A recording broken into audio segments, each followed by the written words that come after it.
श्रीमन्नारायण दोस्तों, राधे राधे। यह कहानी भक्त जयदेव जी की है। वो भगवान के बहुत बड़े भक्त थे। भगवान उनके साथ अनेक लीलाएं किया करते थे। उनके जीवन में अनेक बार अपने होने का एहसास भी कराया।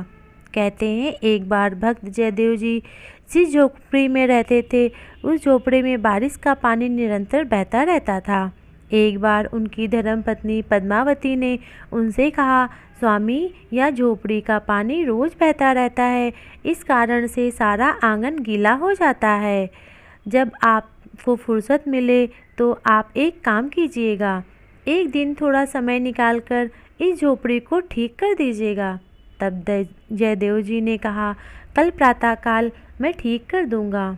दूसरा दिन हुआ। प्रातःकाल होते ही जयदेव जी झोपड़ी ठीक करने लगे।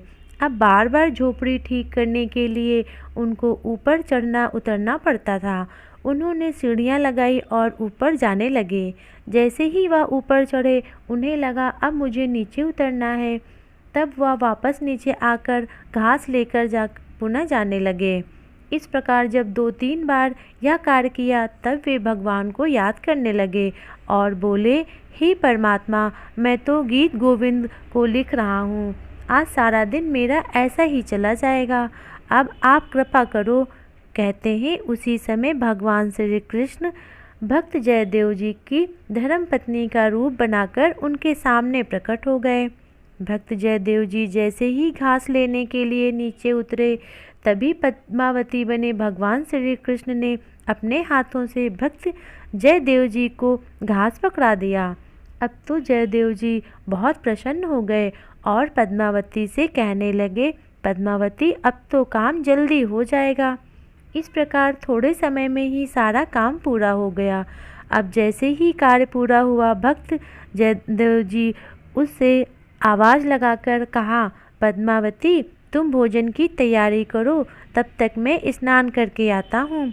जैसे ही भक्त जयदेव जी स्नान करके भोजन करने बैठे, उनके मन में विचार आया कि पहले परमात्मा को भोग लगा दूं।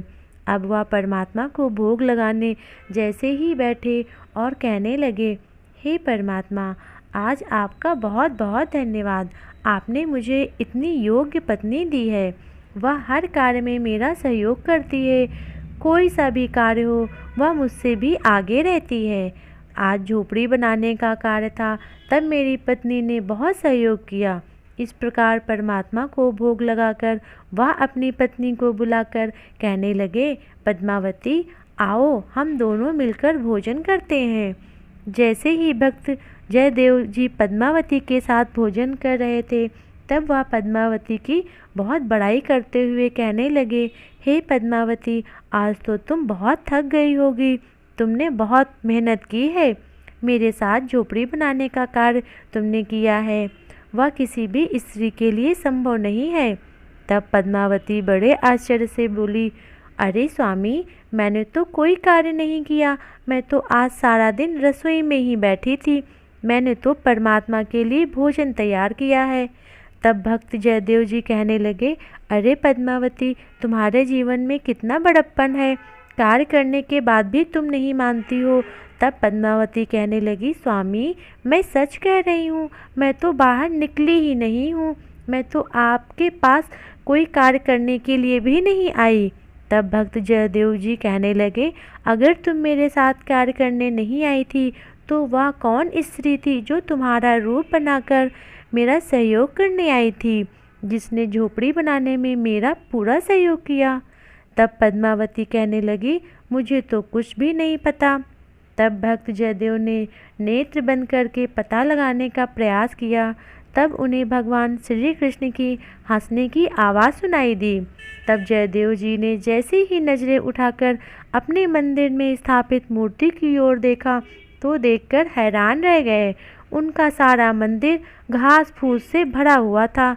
तब वह दौड़ते हुए अपने लाला के पास जाकर बड़े जोर जोर से रोते हुए कहने लगे, नाथ, आज आप स्वयं आकर मेरी झोपड़ी बनाने का कार्य किया है।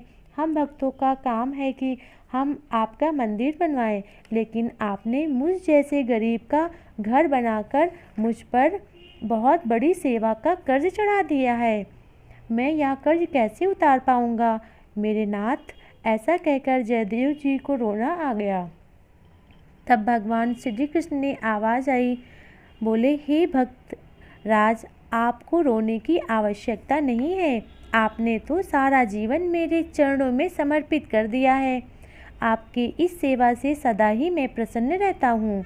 आज मुझे अपने भक्त की सेवा करने का अवसर प्राप्त हुआ है, तो मैं सच कहता हूँ, मैं अपने भक्तों की सेवा करने में मुझे बहुत आनंद मिलता है। वैसा आनंद मुझे कभी भी अन्य कार्यों से प्राप्त नहीं होता। हे भक्तराज, आप सच्चे हृदय से मेरी सेवा करते हो, इसीलिए आज मैं तुम्हारी सेवा में सहयोग करने आया था। अपने भक्त की बात सुनकर भक्त जयदेव जी आंखों में आंसू आना बंद नहीं हो रहे थे।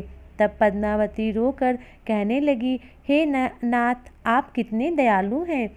आप तो अपने भक्तों को अपना दुख मानकर उन्हें तुरंत दूर कर देते हैं। हे नाथ, ऐसी ही कृपा हम पर सदैव बनाए रखना। प्रेम से बोलो, जय जय श्री राधे।